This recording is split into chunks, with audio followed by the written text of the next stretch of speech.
Maybe your phone is full of names, yet your chest feels empty. Here's the quiet truth.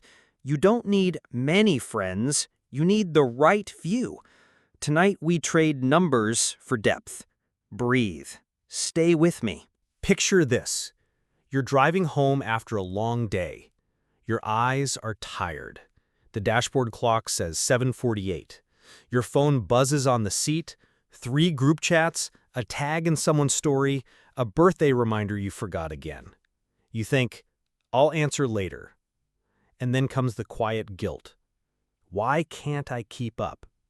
Why does this feel like homework? Another night, you sit on the couch with dinner. You open your feed.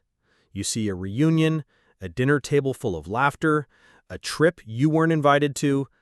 You tell yourself, I should be more social. I should have more people. Your chest tightens. You tap like, you keep scrolling, you feel smaller. Maybe you've tried to fix it the loud way. A 30-day social challenge. Say yes to every invite. Meet a new person every day. By day 4, your sleep is worse, your laundry is a mountain, and your calendar looks like Tetris. You're everywhere and nowhere. Surrounded and somehow lonely. Here's what's happening. We confuse visibility with closeness. We see faces, names, notifications, and our brain says, friends. But visibility is not the same as presence. 100 "How are you" on your birthday isn't the same as one person who knows how you really are on a random Wednesday. We also underestimate energy. Real friendship takes time, attention, and the gentle kind of effort you can't automate. After work, study, family, errands, what's left? You might have 30 minutes of real attention today. Where should it go? If you spread it across 10 people, no one gets the steady version of you. Not even you. There's also pressure.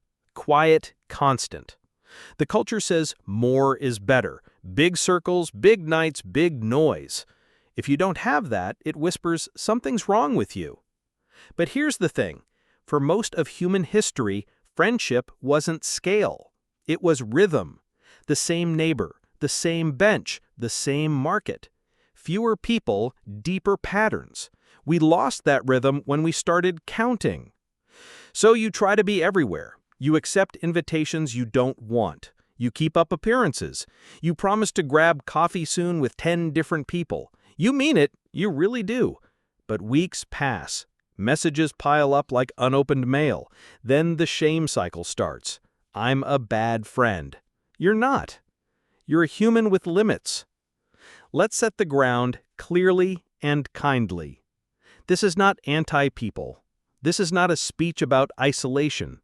This is about health, about moving from frantic to faithful, from crowds to a few chairs pulled close.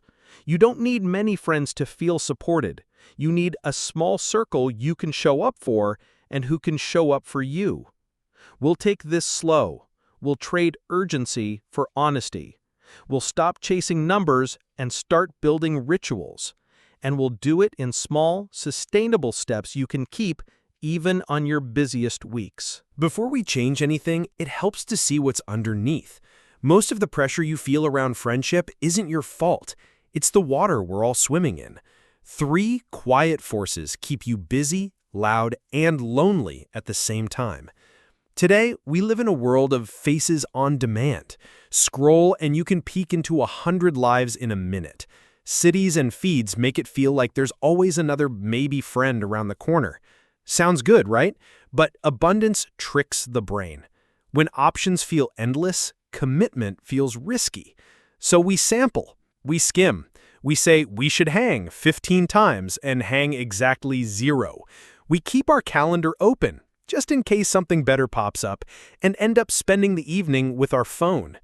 If you've ever left a party feeling strangely empty, you've met this illusion. Lots of hello, almost no how are you really. Listen to how it plays out. You meet someone decent at a coworker's birthday.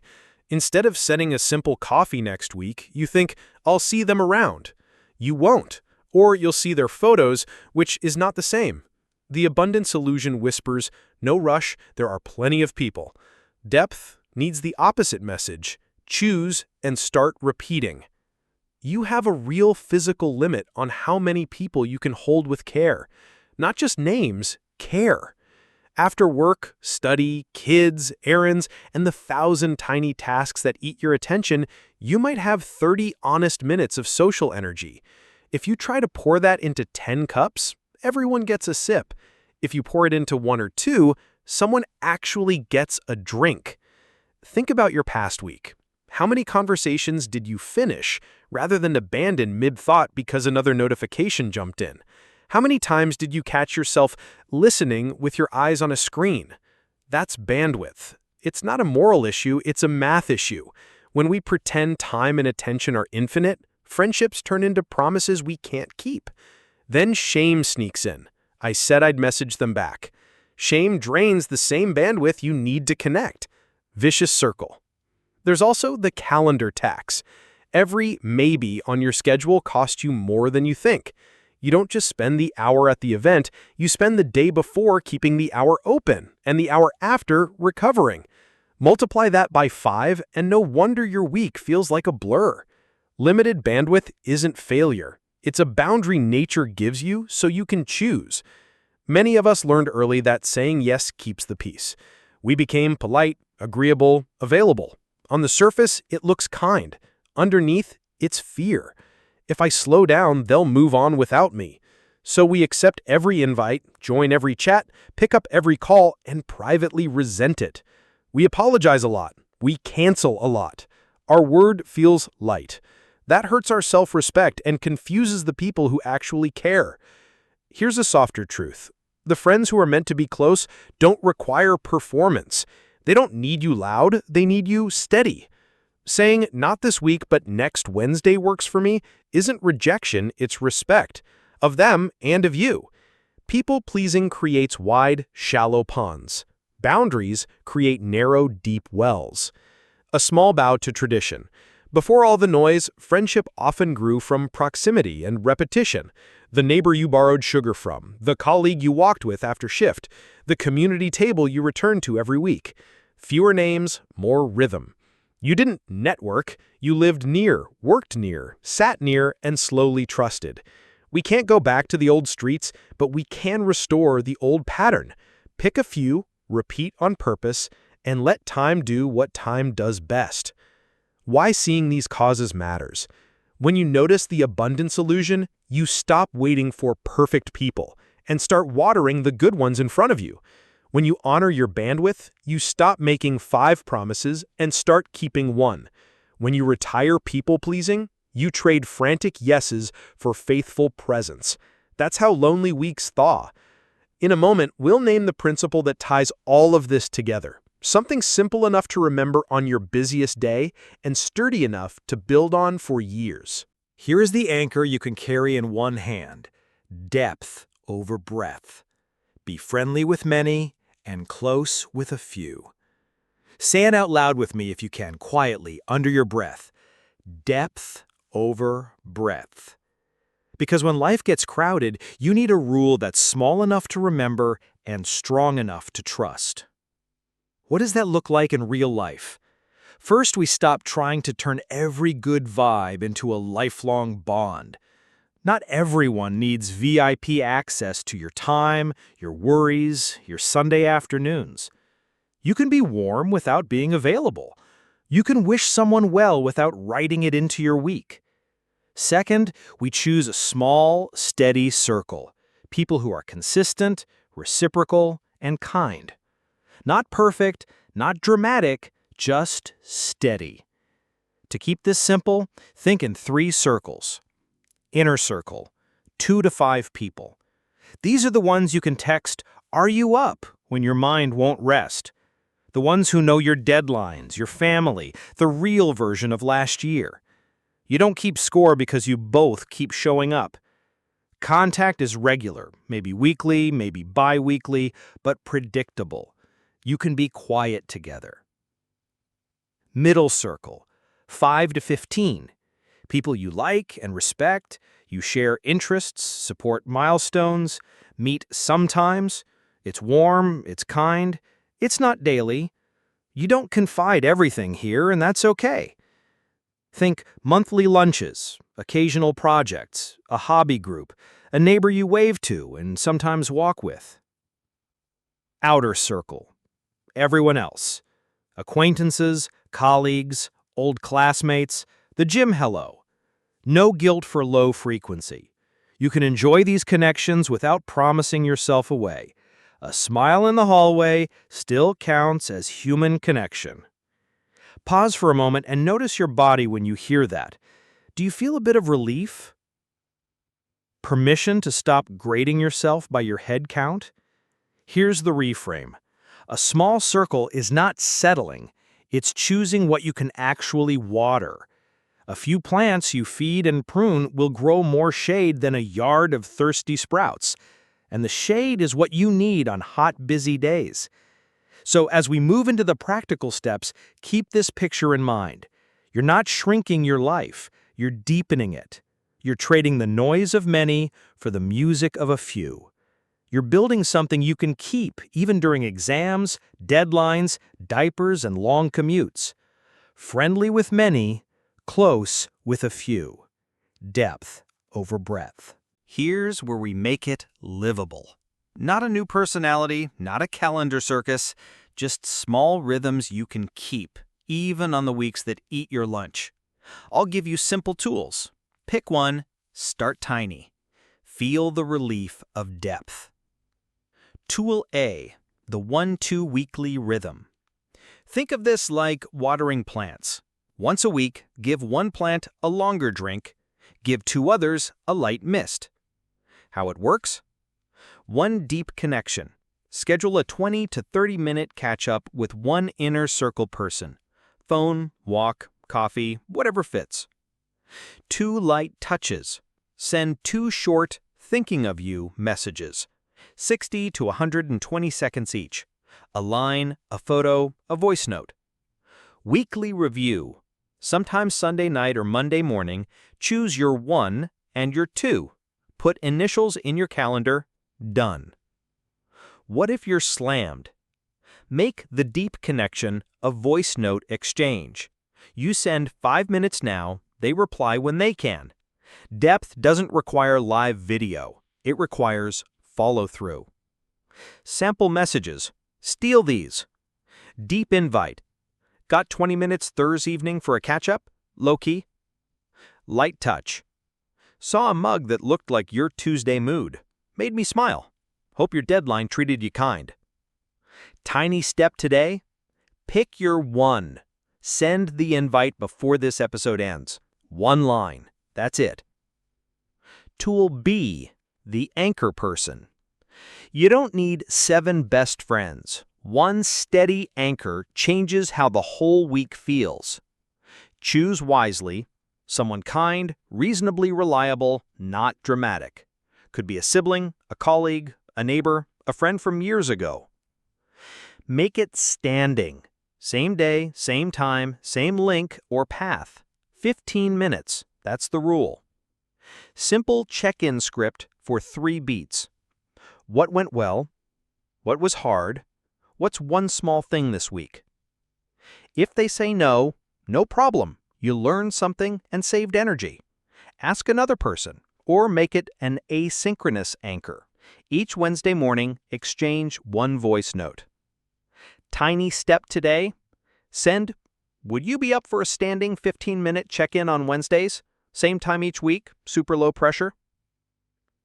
Tool C, ritual over event. Big reunions are nice, but repetition builds roots. Attach connection to something you already do. Ideas you can copy. Friday 2-note rule. 1 update, 1 appreciation to 2 people before noon. Errand buddy. First Saturday of the month, groceries plus 15-minute coffee with a friend who lives nearby.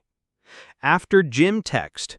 Every time you leave the gym, send a sweaty selfie to 2 friends with a thumbs up. No caption needed. Commute call. Tuesday drives equals mom. Thursday walks equals Marco. Standing invite. I'm at the Corner Cafe 8:10 to 8:30 every Tuesday. Join anytime, no RSVP. Why it works? You remove planning. Rituals don't ask when, they answer it for you. Tiny step today? Pick one ritual. Tie it to a habit you already have. Put it in the notes of that calendar event. Tool D, the 3 filters. Protect your bandwidth. When you're unsure where to invest, run relationships through 3 quiet questions. 1. Kindness. Do they treat people gently, including service workers and themselves? 2. Reciprocity. Do they reach back, even if life is busy? 3. Reliability. Do they largely do what they say, with honest updates when plans change? How to use it? If someone repeatedly misses 2 of these, reclassify them to your outer circle. No drama, just fewer expectations, slower replies, gentler availability. Guilt-proof script. I'm pacing myself this season, so I'm slower to commit. Cheering for you, though. Or, this month is tight for me. Can we try a short call next week? Tiny step today. Name one draining thread. Lower the bar. Mute the chat. Extend reply windows, or offer a smaller yes. Tool E, local first. Depth loves proximity. The closer the person, the less scheduling you need. Where to look? Workplace lunches, your building's courtyard, the gym class you actually attend, the library table, faith or hobby groups within a short walk or drive. Home range rule. Start with 1 block, 1 floor, 1 mile. If it requires a 45-minute commute and 3 calendar apps, it won't be steady. Micro moves. Learn one neighbor's name. Set a weekly 5-minute mailbox chat. Ask a coworker, want to do a lap outside at 3 p.m.? Depth is built in laps. Tiny step today? Say yes to 1 nearby repeatable gathering this month. Not perfect, just repeatable. Tool F, gentle boundary script. Saying no protects the yes that matters. Keep it SBNR, simple, brief, no reasons, or minimal ones. Thanks for thinking of me. I'm keeping fewer commitments this month. This week is full for me. Could we do a short call Wednesday? I'm slow on text, but I care. Voice note soon. 2 doors principle. If you close 1 door, I can't make the party. Open a smaller door. I can do a 15-minute call on Tuesday. Autopilot responses. Write 2 or 3 boundary lines in your Notes app. Paste when tired. Boundaries are harder when you're exhausted. Remove friction. Tiny step today. Save 1 boundary line as a text shortcut. 3 letters, instant sentence. How these tools fit together? Picture your week like a small garden. Tool A waters predictably. Tool B is the sturdy tree in the center. Tool C is the path you walk every day. Tool D is the fence that keeps your energy from leaking. Tool E makes the garden close to home. Tool F is the gate. Easy to open, easy to close. You don't need all 6 at once. You need 1 to start, 2 by next month, and the rest when life allows. Depth over breadth, week by week. Stories help us hear ourselves. None of these people are heroes. They're regular, busy, imperfect, trying. Listen for the small moves, the rituals, the reclassifying. Ask yourself, where do I recognize my week in theirs? Alex, 32, the overbooked designer. Alex used to treat friendship like a group project with no deadline. 5 friend circles, 3 apps, constant, we should hang. His phone sounded like a pinball machine. On Monday nights, he'd promised 2 dinners. By Thursday, he'd be rescheduling both. Sorry, swamped again. He meant it every time and felt smaller each time he typed it.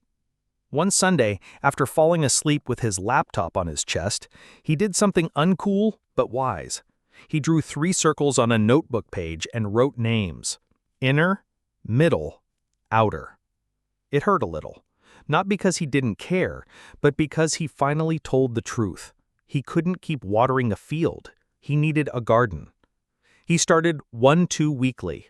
Wednesday nights, 8:30 p.m., became his deep call. Same chair, same lamp, one friend. He texted Marco first. 20 minutes Wednesdays, low pressure? Marco answered, please. Fridays at lunch became his light touches. A photo of the crooked mug that always made him laugh. A voice note about a project win. He also set an anchor. Every second Sunday morning, he walked the river path with Ava. No headphones, rain jackets ready by the door. Weeks 1 and 2 felt awkward. He kept wanting to add more. But by week 4, something changed. His apologies shrank. He stopped writing, sorry for the late reply, because there were fewer late replies. He was where he said he'd be. By week 8, he didn't feel like he was disappointing 5 groups. He felt present to 2 people, deeply. His calendar still had color, but the colors repeated like a pattern you could rest your eyes on. Takeaway for your week? Draw your circles, pick your 1 and your 2. Repetition is relief. Maya, 28, the grad student far from home. Maya moved for school and discovered a kind of loneliness that doesn't complain. It just hangs in the air. She chased groups, game nights, mixers, a volunteer day across town. Every weekend became a safari for her people. Monday mornings, she was exhausted and still didn't know who to text when she had good news. One afternoon in the library, she watched the same 3 faces occupy the same long table again. No big talk, just pencils, laptops, thermoses. She sat down at the edge. The next Tuesday, she sat there again. On Thursday, she brought 2 extra tea bags. Mint? A woman named Noor accepted. They studied more than they spoke, but something soft was growing: proximity and repetition. Maya added a local first rule: nothing more than a short walk or a quick bus. She joined a Saturday walking club that looped the park near her apartment. No networking, no speeches, just feet on paths. She also chose one ritual. Every Friday before noon, she sent 2 notes. One to Noor, found the answer key, I'll send you a photo. And one to her cousin back home. You and that sweater equals autumn. By the end of the first month, she had 2 numbers she actually used. By month 3, those 2 had keys to her apartment for plant watering duty when she visited home. No fireworks, no viral moments, just chairs that were often in the same place and voices that didn't rush. Her anxiety didn't disappear, but it got quieter. The weekend stopped feeling like a test and started feeling like a rhythm. Takeaway for your week: go back to 1 nearby table, 1 nearby path, on purpose. Let time do the heavy lifting. Daniel, 40, the new parent. Daniel loved his friends from the late-night years, dinners that stretched, debates that laughed. Then came a baby who believed night was daytime. The text threads kept inviting him. 9 p.m. downtown? He kept answering, next time. After the 7th next time, he felt like he didn't belong anywhere. One bleary morning, watching the stroller sway, he noticed his neighbor, Rena, doing the same loop with a half-asleep toddler. They nodded twice that week. On Sunday, Daniel walked a little slower until their wheels matched. This is your route? Every Sunday, she said, lifting a coffee thermos like a flag. They agreed, without much discussion, to meet the next week, same hour. That became the stroller loop. 40 minutes around the block, 2 thermoses, no agenda. Some weeks they spoke 10 words. Other weeks they traded survival tips like old sailors. He learned to pack a spare pacifier and to not apologize for the squeaky wheels. He also practiced gentle boundaries with his nightlife friends. I'm on early mornings for a while. I can do a 20-minute call Tuesday at 6:30. Some said yes, some faded. The ones who stayed learned the new rhythm of his life. 3 months in, he didn't have FOMO. He had a morning anchor. He had one neighbor he could text when nap schedules exploded. He felt more like a good friend because he stopped making promises he couldn't keep. His marriage felt less alone. He still missed the long dinners, but he didn't miss himself. Takeaway for your week. Swap late night maybe for early morning certain. Anchor the season you're actually living. Lena, 35, recovering people pleaser.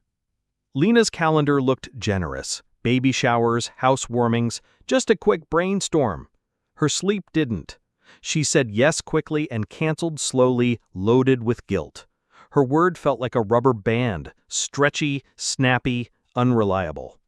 She decided to try the 3 filters: kindness, reciprocity, reliability.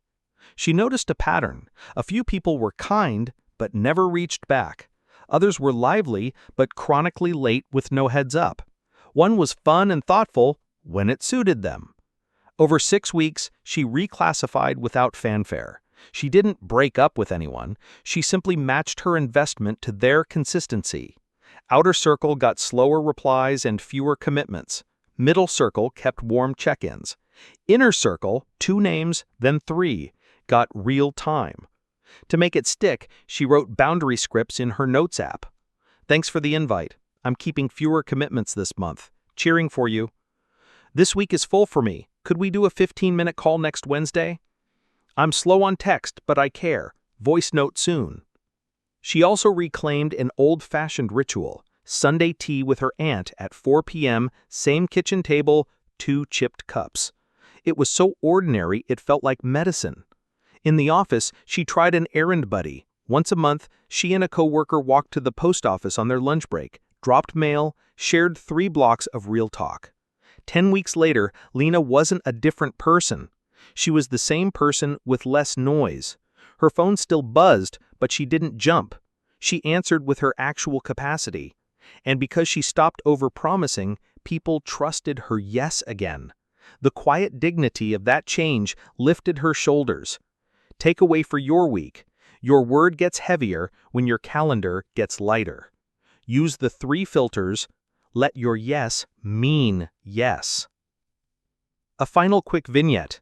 The small invitation. On a rainy Thursday, you, yes you, send a 1-line message. Walk and talk Saturday, 2 laps around the block. One person replies, perfect. You put it in your calendar. You don't send it to 5 others. Saturday comes. You walk. It's not cinematic, no background music, no perfect conclusion. But a week later, when the day got heavy, you knew exactly who to text. That's how deep friendship often begins. Not with sparks, but with a repeat. This is not a makeover. It's a taste test. 7 days to feel the relief of a smaller, steadier circle. The whole thing fits inside 10 minutes a day, some days less. If you miss a day, don't restart. Just resume. Gardens don't panic. They keep watering. Before you begin, open your Notes app and title a page, Write Few, 7 days. Under it, make 7 short lines, day 1 through day 7. That's your simple log. Day 1, map your circles with clarity, not judgment. Draw 3 quick rings in your mind or on paper if you can, inner, middle, outer. Whisper names to yourself and place them. 2 to 5 in the inner, 5 to 15 in the middle, the rest outside. This is not a ranking of human worth. It's a map of where your energy can reach consistently right now. People can move between circles over time. Time limited, 5 minutes tops. Go with your first sense, don't overthink. Then write D1 done, inner 3, middle 9, outer the rest. Felt blank out of 10. Day 2, choose your anchor and make one thing certain. Pick one person for a recurring 15-minute check-in. Same day, same time, same link or place. You can say, could we make a standing 15-minute check-in on Wednesdays, same time each week, low pressure? If they can't, no drama. Ask another person or make it asynchronous. Exchange one voice note every Wednesday morning.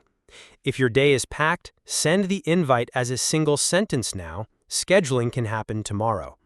Then write D2, invited blank for weekly 15. Response, blank. Felt, blank out of 10. Day 3, Do your first 1-2 weekly and water the garden. Schedule one 20 to 30-minute catch-up with an inner circle person, then send 2 short thinking of you notes to anyone in your inner or middle circle. You can say for the deep invite, got 20 minutes Thursday night for a catch-up? No rush if not. You can say for the light touch, your Monday playlist got me through emails. Appreciating you. If energy is low, swap the live call for a 5-minute voice note both ways. Depth isn't video, depth is follow-through. Then write D3, booked 1 deep, sent 2 light, felt blank out of 10. Day 4. Attach 1 ritual and remove the planning tax. Pair a connection with an action you already do. For example, 2 voice notes before lunch on Friday. An after gym selfie to 2 friends.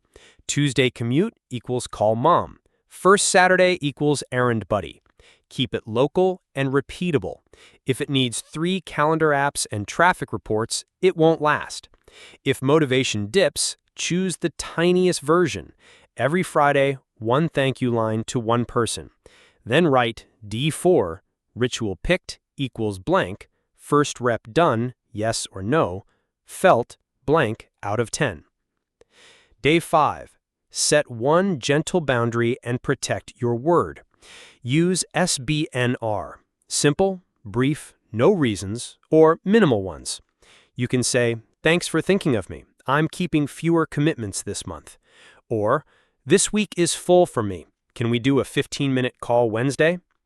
If you close one door, I can't make the party, open a smaller door. I'm free for 15 on Tuesday. If you hate saying no, text it. You don't owe a lecture. Kind and clear beats long and sorry. Then write D5, boundary used with blank, outcome blank, felt blank out of 10. Day 6, go local first. Proximity makes depth easier. Say yes to 1 nearby repeatable thing. A lap with a coworker at 3 p.m., the building's courtyard at sunset, the library's study table, a walking club within a mile. If you're short on time, learn 1 neighbor's name or start a 5-minute mailbox chat on Sundays. You're not auditioning, you're returning. Depth grows where you show up more than once. Then write D6, local step equals blank, met or saw blank, felt blank out of 10. Day 7. Do a quiet review, adjust, don't judge. Read your 6 short logs, ask 3 questions out loud. What felt good and light? What felt heavy or fake? Which 1 habit do I keep next week? Just 1. Then decide. Keep 1 thing. Keep it small. Keep it scheduled. If you have energy, add a second, no more. Say to yourself, I'm friendly with many and close with a few. I water what I can actually water. Then write D7, keeping blank, dropping blank, felt blank out of 10. Optional bonus, and it takes 60 seconds. Track your mood and energy meter. Each day, rate 2 things from 1 to 10, social energy and loneliness. After a week, look for the pattern. Often fewer, deeper touches raise energy and lower loneliness without adding hours. That's the point. If you slip this week, there is no restart and no shame. Return to the smallest faithful action, 1 message to 1 person or 1 lap with 1 neighbor. That's enough to keep the garden alive. Here's the promise. Give this 7 days and you'll likely notice 1 small win. Fewer apologies, a steadier breath on busy afternoons, or 1 person you now reach for without thinking. That's the right few doing their quiet work. Let's slow down for a minute. Not to analyze, just to notice.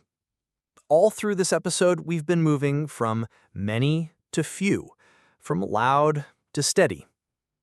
Underneath the tips and the scripts is something older than apps and calendars. It's the way people have always built belonging. A few faces, seen often. A few promises kept quietly. Picture a garden. Not a glossy garden from a magazine, your grandmother's kind. A fence, a path, a handful of plants she knows by name. She waters, trims, ties a string around a growing stem. She doesn't sprint with a hose from yard to yard trying to be everyone's gardener. She accepts seasons. She trusts small, repeated care. Friendship works like that. You don't buy it in a bundle. You grow it in loops. You touch the same lives in the same simple ways again and again. And because you do, something deep forms. Roots you can't see on busy days, shade that shows up when the heat comes. Maybe a part of you still aches when you open your phone and see a crowd without you. That's human. But ask yourself, when did you feel most held in the last year? Was it in a room of 50? Or was it a Tuesday voice note where someone said, "I'm outside your building. Got 10 minutes? Want to walk?" We remember the steady smalls, not the noisy totals. There's a gentler metric for belonging. Steadiness. Did I show up in the ways I promised, at the pace I can keep? Did I let the people who matter know that they matter, even when I was tired? That's not glamorous, but it's how trust grows. Trust is built like a road, a little gravel, a little tar, day after day, until one morning you realize you can drive on it without thinking. If you've been judging yourself for not being the social hub, lay that down. There's nothing wrong with you if your circle is small. There's wisdom in it. All through history, life was built on a handful of reliable bonds. Neighbors who noticed, coworkers who cared, relatives who sat at the same table every week. We got dazzled by numbers and forgot the table.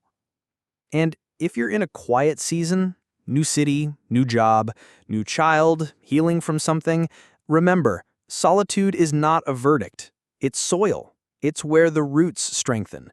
You don't have to rush to fill the silence. Keep one ritual, one anchor, one lap around the block with one person. Depth doesn't shout, it returns. So breathe. You're not behind. You're choosing what you can actually water. You're letting your yes mean yes. You're building a life that doesn't fall apart when deadlines hit or when winter comes early. That calm you've been missing, it doesn't live in more names. It lives in the right few, repeated. When you're ready, we'll close this out together. If your phone is still beside you, face down, let it stay there for one more breath. You don't need many friends. You need the right few and the courage to be steady. A small circle you can actually water. A rhythm you can actually keep. One anchor, one ritual, one gentle boundary. That's enough to change how your week feels. So here's your quiet send-off. When this ends, choose one small action. One text, one voice note, one short invite for a walk. Don't draft 3 options. Don't open 5 chats. Choose the one person who came to mind again and again while you listened, and go first. Not loudly, steadily. And if today is heavy, remember, solitude is not a verdict, it's soil. Roots grow in the dark. Keep watering. If this episode gave you language for what you've been feeling, or just a little relief, stay close to this space. We keep it calm here. No hype, no shouting, just practical steps you can live with on real weeks. Like this video if it helped you breathe easier. It teaches the algorithm we value quiet over noise. Subscribe if you want more steady company. Micro habits for focus, less anxiety, and a kinder discipline. Comment with one ritual you'll try this week. Someone scrolling the comments might borrow your idea on a hard day. If you're ready for a next step, the video on your screen right now is a good companion. It's about building a simple weekly rhythm that doesn't fall apart when life gets busy. Let it play while you drive, walk, or cook. Let it keep you company. Thank you for being here, truly. Take your time standing up. Send that one message, then go water your few.